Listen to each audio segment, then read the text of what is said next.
والدین جو ہیں مزارات پہ جاتے ہیں، میری بیوی کو بھی لے جاتے ہیں، میرے منع کرنے پر وہ نہیں روکتی۔ بیوی کا رویہ میری والدہ کے ساتھ، اللہ سے دعا مانگیں 2 رکعت پڑھ کے، ویسے ایسے کیا کریں نا جی کہ جب وہ مزارات پہ جاتے تم بھی ساتھ چلے جاؤ، لیکن ان سے کہو کہ میں ایک شرط پہ چلتا ہوں کہ آج مزار والا جو ہے نا مجھے مٹھائی کھلائے، جب نہ کھلائے گا یہ کچھ نہیں کر سکتا، تم کیا کرنے آتے ہو؟ وہ تو کھانا جانتے ہیں نا، کھلانا کا جانتے، وہ الٹا نظر نیاز وہاں وصول ہوتی ہے۔ ہم عمرے کی نیت سے پاکستان سے مدینہ منورہ آئے، 5 دن کے بعد مکے آئے، ایک عمرہ کر لیا ہے، دوبارہ بار بار عمرہ کر سکتے ہیں؟ ہاں کر سکتے ہیں، نہ کریں ضروری نہیں ہے، لیکن کرنا چاہیں تو کر سکتے ہیں۔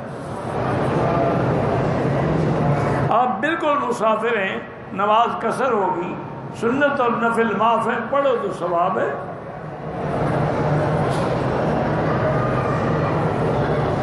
میرا بھائی یہ تو مسلم میں بھی، بخاری میں بھی، ترمذی شریف میں بھی کوئی کتاب الصیام روزے والا باب کھول لیں، اسی میں آپ کو یہ حدیث مل جائے گی، صوموا لرؤیتکم وافطروا لرؤیتکم۔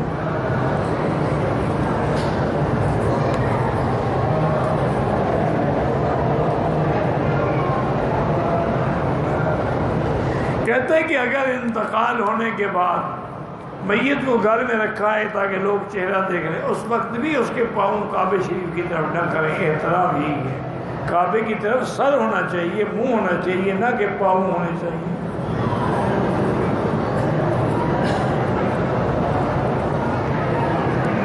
لڑکی والے اگر اپنی خوشی سے کھانا دینا چاہیں وہ کھا سکتے ہیں، نہیں کھا سکتے، خوشی کے بات کی، لڑکی بھی دے تمہیں اور 2 لاکھ کا کھانا بھی کھلائیں، پاگل ہو گئے ہیں، مجبوری ہے، ناک رکھنے کے لیے کھلاتے ہیں بیچارے، بالکل ناجائز ہے۔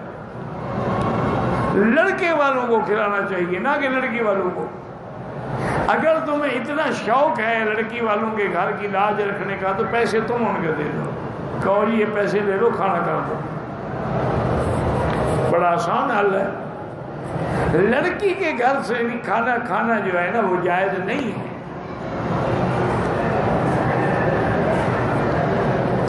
قبرستان میں دعا کریں، ہاتھ اٹھا کے کریں، نہ اٹھائیں، سب جائز ہے۔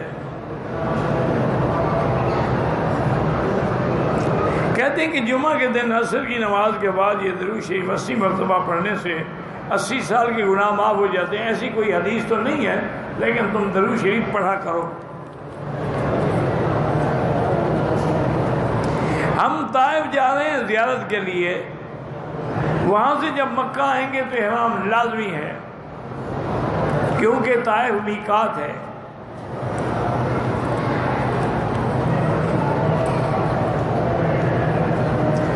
خانہ کعبہ میں مقام ابراہیم کو لوگ لپٹتے ہیں، بوسہ دیتے ہیں، ناجائز ہے۔ ماں سوائے حجر اسود کے کسی جگہ بوسہ دینا ناجائز ہے۔ اگر ہم 2-3 طواف اکٹھے کر لیں اور بعد میں سب کے 2 رکعت پڑھ لیں وہ بھی جائز ہے، لیکن افضل یہی ہوتا ہے کہ ہر طواف کے بعد 2 رکعت پڑھیں۔ نماز میں سجدے کی حالت میں اگر دونوں پاؤں اٹھ جائیں نماز فاسد ہو جاتی ہے، کیونکہ سجدہ جو ہے علی 7 اعضاء، 7 اعضاء پہ سجدہ کیا جاتا ہے، 2 پاؤں، 2 گھٹنے، 2 ہاتھ اور چہرہ۔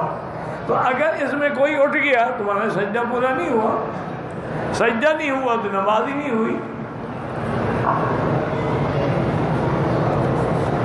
اگر کوئی آدمی اپنی بیوی کو خواب میں طلاق دے وہ طلاق نہیں ہوتی۔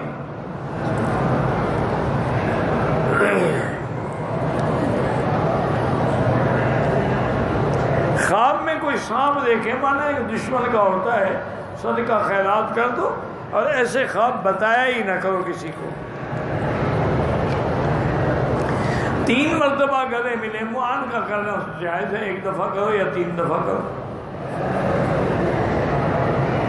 پرفیوم کا استعمال جائز ہے، ہاں جائز ہے۔ الکحل جو ہے نا وہ بدل جاتا ہے، اصل میں نہیں رہتا۔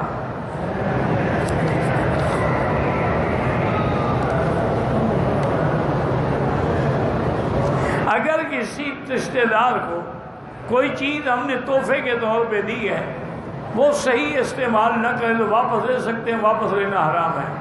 جب آدمی کوئی چیز ہیبہ کر لے تو اس کو واپس کرنا جائز نہیں ہوتا ہے، حتیٰ کہ بڑے حدیث میں سخت لفظ ہے کہ کسی کو ہیبہ کر کے ہدیہ کر کے واپس کرو، کلب و یعود فی قیہ، جیسے کتا اپنی قے کر کے چاٹ لے۔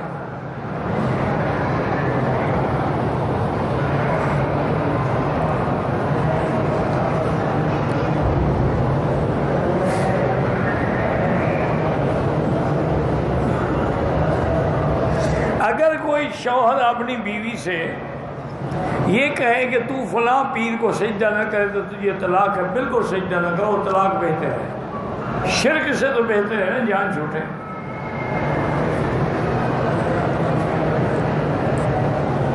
عورت احرام کی حالت میں ماسک لگا سکتی ہے،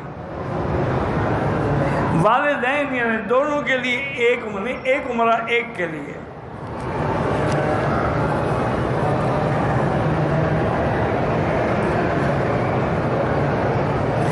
کہتے جی کہ اگر حق المہر ادا کرنے میں دیر ہو گئی، 2 سال کے بعد ادا کیا، گواہ ضروری ہے، بہتر ہوتا ہے تاکہ کل کو کوئی انکار نہ کرے، جھگڑا ہو جائے کہ مجھے حق المہر دیا ہی نہیں۔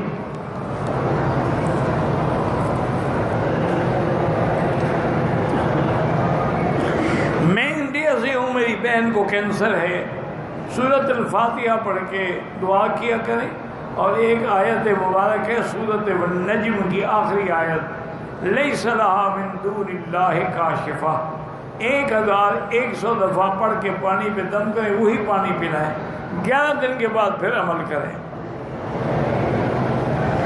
نماز فجر اور عصر کے بعد 2 رکعت نہ پڑھیں بہتر ہے۔ بہرحال جنازہ ہو یا نماز ہو، امام کے آگے جو کھڑے ہوں گے ان کی نماز نہیں ہوگی۔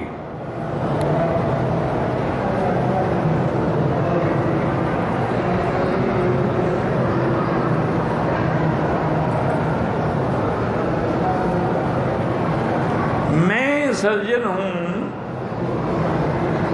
آپریشن کیا، ایک جونیئر ڈاکٹر کی وجہ سے کیس خراب ہوا، بعد میں ٹھیک کیا، اب مجھے اسپتال انتظامیہ نے انکوائری، اللہ آپ کی مدد کرے، اگر آپ حق بجانب ہیں تو اللہ آپ کی مدد کریں گے، اور حسبنا اللہ و نعم الوکیل پڑھتی رہیں۔